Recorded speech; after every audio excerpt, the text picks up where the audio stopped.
are back again, yet another Friday challenge, catching up and all that goodness. And this is the Developreneur Podcast, Building Better Developers. I am Rob Broadhead, one of the founders of Developreneur, also the person that has finally figured out how to just dive right into these Friday things, and also the, along with other things, founder of RB Consulting, where we help you with organizational preparedness for scaling, growth, digital transformation, modernization, all that good stuff. Because applying the technology, throwing the tool at it does not fix the problem. Let's make sure that we actually figure out the problem is before we start throwing stuff on top of it.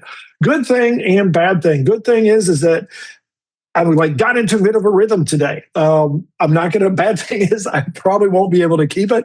I'm sure next time around, I'll be stumbling my way into the call because I haven't gotten to the consistency on this one yet. I apologize to all of you that are bothered by it. To all of you that are amused by it, you're welcome. And just like Michael's, his introductions, I'm sure you guys love it. And here you go with the one for this week. Hey everyone, my name is Michael Malash. I'm one of the co-founders of Developreneur, Building Better Developers. I'm also the founder of Envision QA, where we fix broken systems and replace guesswork with tested, dependable solutions built around your business. Good thing and bad thing. Good thing, I am finally making some progress on some little side projects I'm working on. Hopefully I'll have something to share real soon.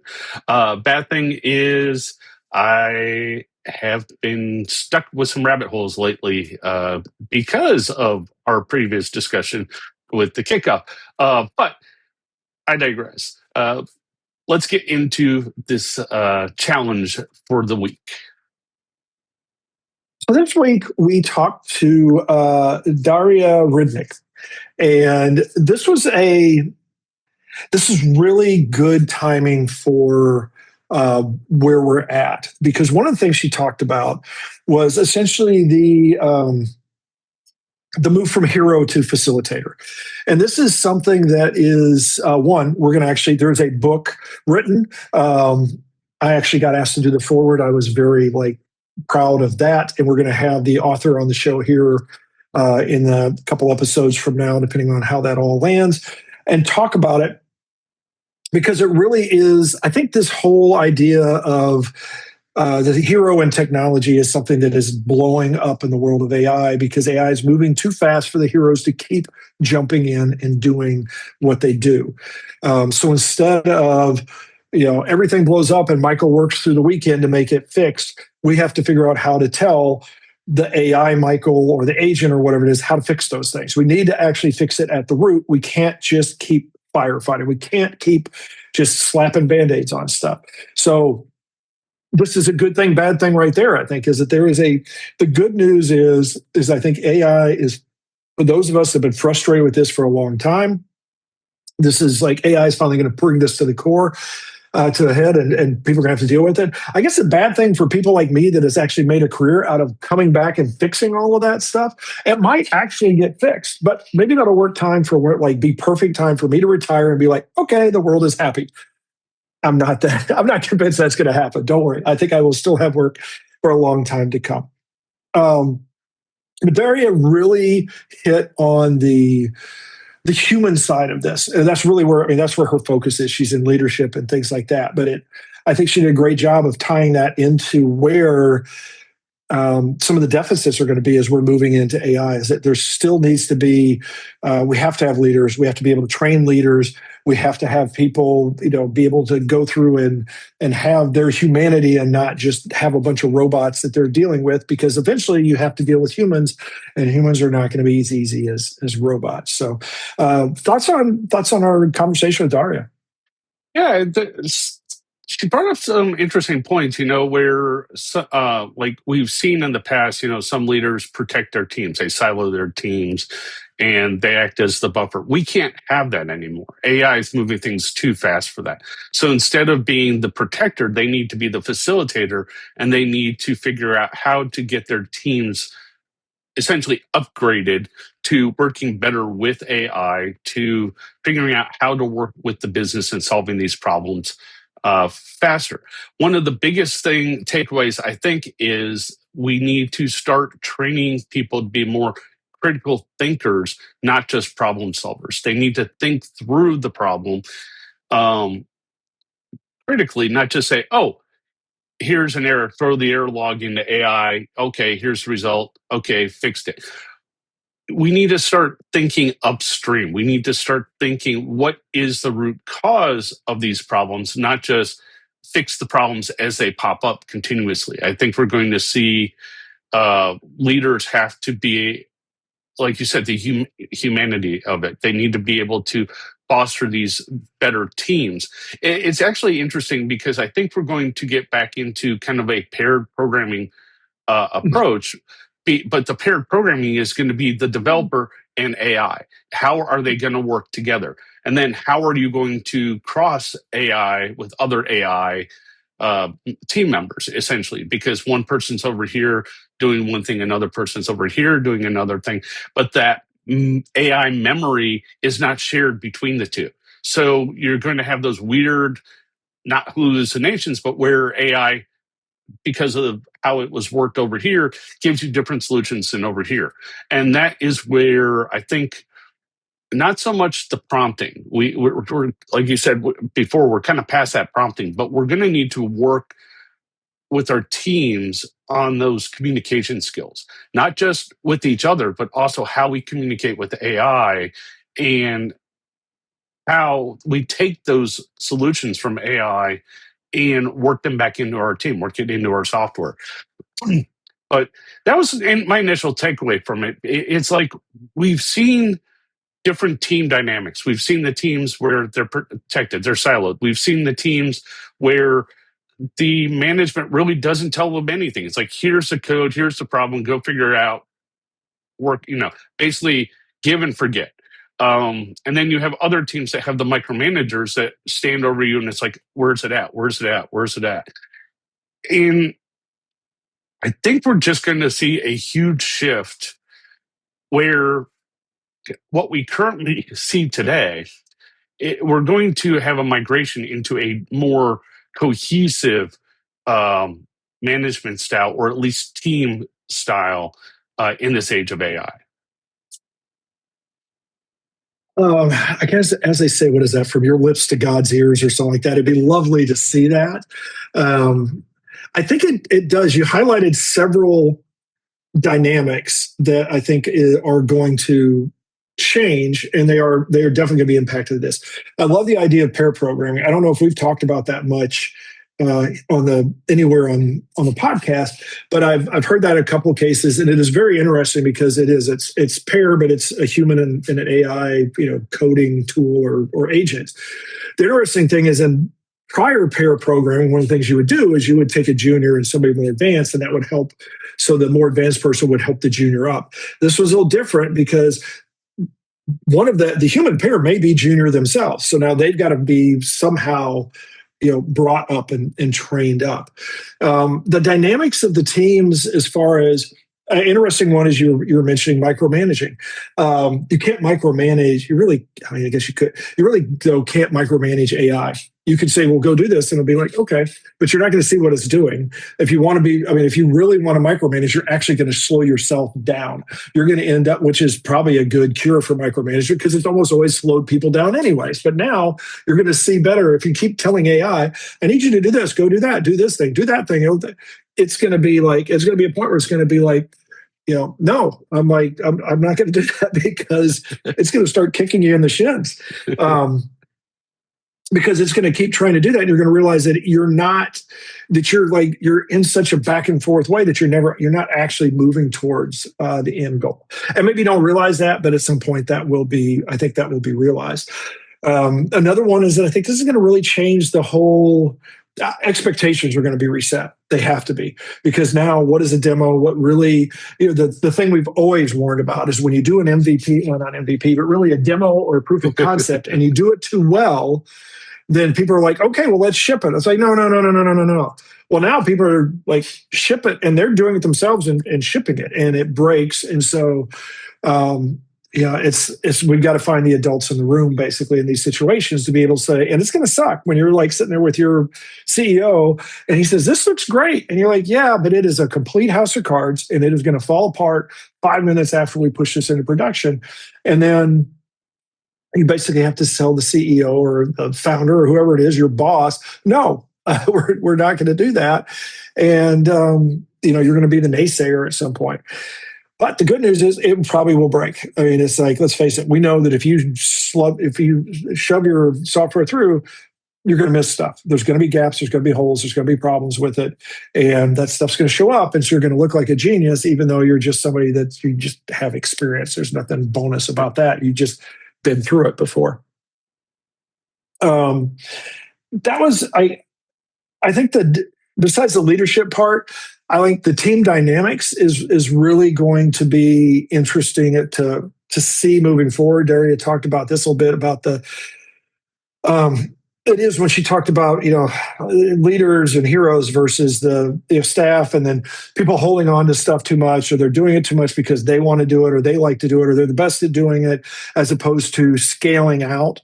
This is something we're all going to have to learn how to do. We need to learn how to scale ourselves because that's how we're going to best use AI. If we can't get that stuff out of our head into AI, and it will help you with that. Trust me, if you work it, you will be able to find ways to like pull that stuff out and put it into forms that AI and other developers can use, or anybody else on your team. Essentially, I think those dynamics are going to change. So I think it's not just the leadership side at the entry side, but also the interactions among those teams. As you said, those different scenarios are going to be they're going to change as we step into this world of AI and it starts permeating through all layers, I think, of doing work.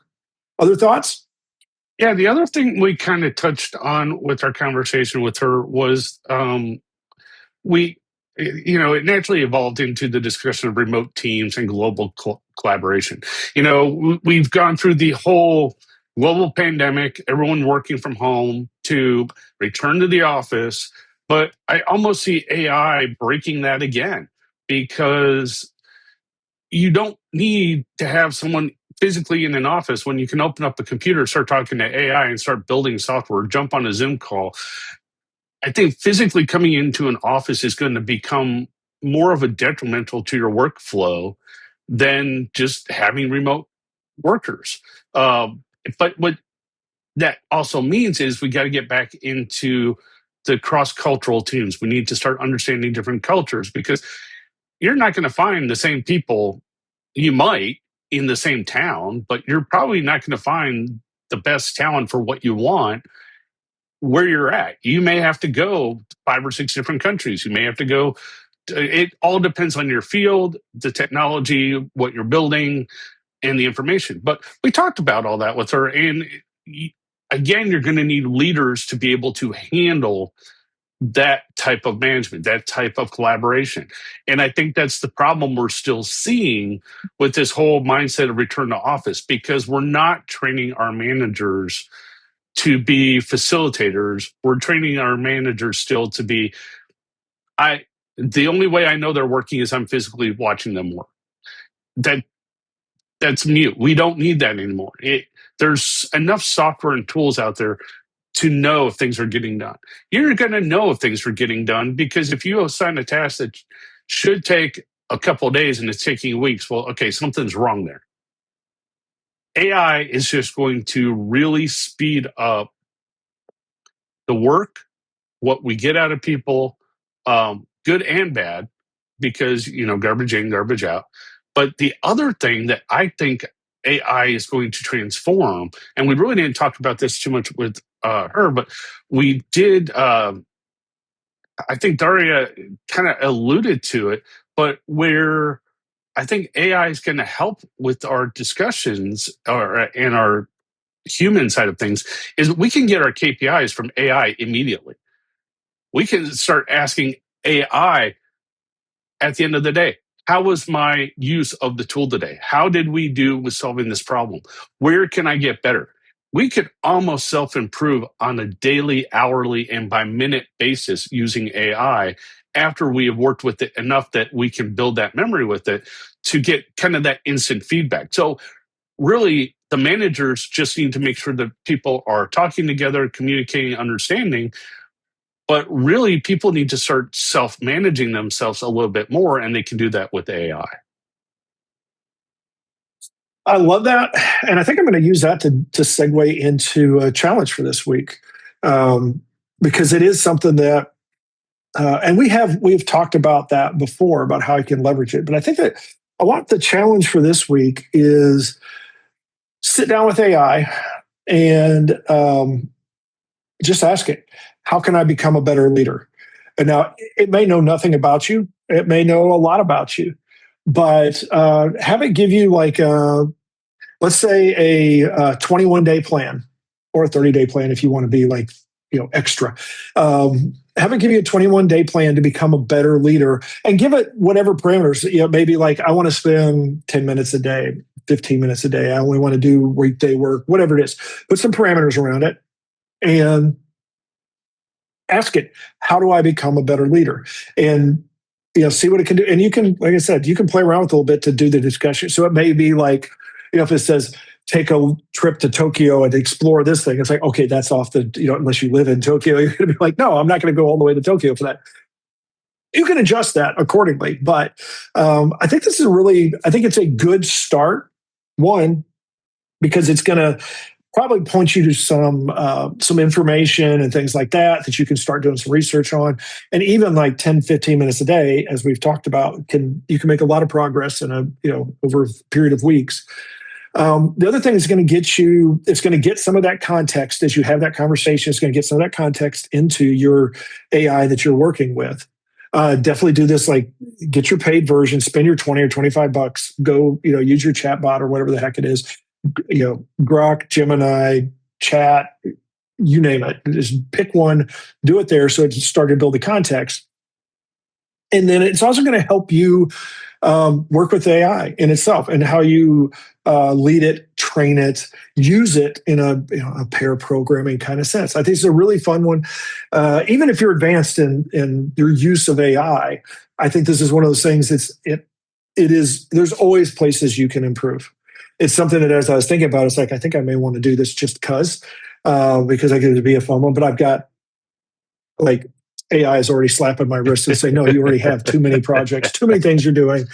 But I will end up coming back around to this one because I think it's a really good one. So thoughts on that as a weekly challenge?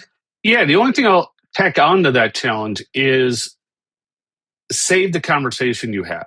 Save that conversation. And then as you're going through that challenge, go back daily to that chatbot and say, this is what I did today.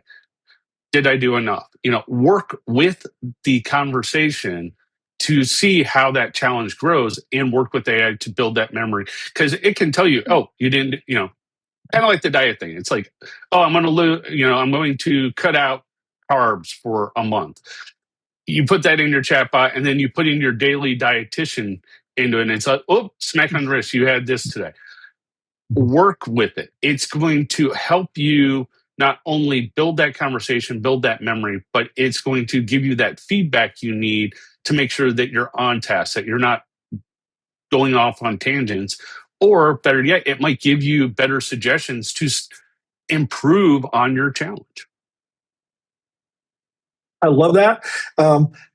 When you have it, save it and have it export it to Markdown, and then have a little Markdown document that you have. You can have your little checklist. You can have notes about what you did every day, and then you can load it in each day. You can basically load it in and say, here's what I did. Here's my plan. Here's what I did today. Update my plan and give it back to me. And then, give me an assessment on it. Give me feedback on it, stuff like that. It's actually, I feel like in a way it gamifies your life a little bit because you're going to do this and you're going to get feedback. You're going to be able to see where are you adjusting, where are you making progress and where are you falling short and things like that.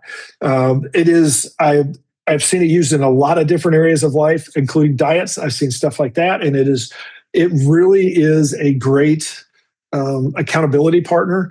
And I love your bonus to that, your additional information on that, because this goes back to what we talked about getting comfortable using Markdown to sort of like, I think of the Harry Potter thing with I forget which one it is, where they would like pull little parts of their memory out. I wish I could think of the name of that right now, but it'd be the little, in the movie, it was like the silver thread that was like, this is a memory. That's basically what you're doing with the Markdown. It's like, if you think of it as your external brain, is you're taking that little chunk of data and assessment and summary and all that kind of stuff. You're saying, okay, I want to save this. And then I can load it right back into my, whatever LLM it is later. And then we can talk about more advanced uses of that in some future dates. So that is your challenge for the week. Thank you so much for hanging out with us, for spending this time, for becoming better developers. We probably don't say it enough, even though I know you hear it every time on the pre and post roll of the show. But hey, shoot us an email, info@developreneur.com, rob@rb-sns.com. I would love to hear feedback. Go out to the Developreneur site, check it out. It's changed a lot over the last. If you haven't been there in a while, check it out. There's lots of changes, really cool stuff out there. I think I had a case study for what we did for all of for the media library that we do for the YouTube and the podcast stuff. I didn't have a link on it. I think I finally put that link back on. We lost it somewhere. I think it's back out there. If you want to have some fun, go out to RB Consulting site, go check out the chip page. There is the case study about the chip side of it, which I think could be something if you want ideas on what you can do to help yourself. I think it's a great read. And Chip agrees. It's 100% Chip approved. And other than that, just like feedback can be great. I love to hear it. And if you want to be on the podcast, shoot us, same thing, shoot us an email. We have a sign up form on the Developreneur site. If you want to be a guest, tell us what you do, what you want to talk about. And we would love to discuss having you on and seeing what we can do there, because we are, as you know now, we have had a lot of different conversations, people in a lot of different situations, walks of lives, positions, and stuff like that. And we've gotten a lot of great information out of them. And we've learned a lot. And I'm sure we can learn a lot from you as well. So as always, thank you so much. Have yourself a great day, a great weekend. And we will talk to you next time.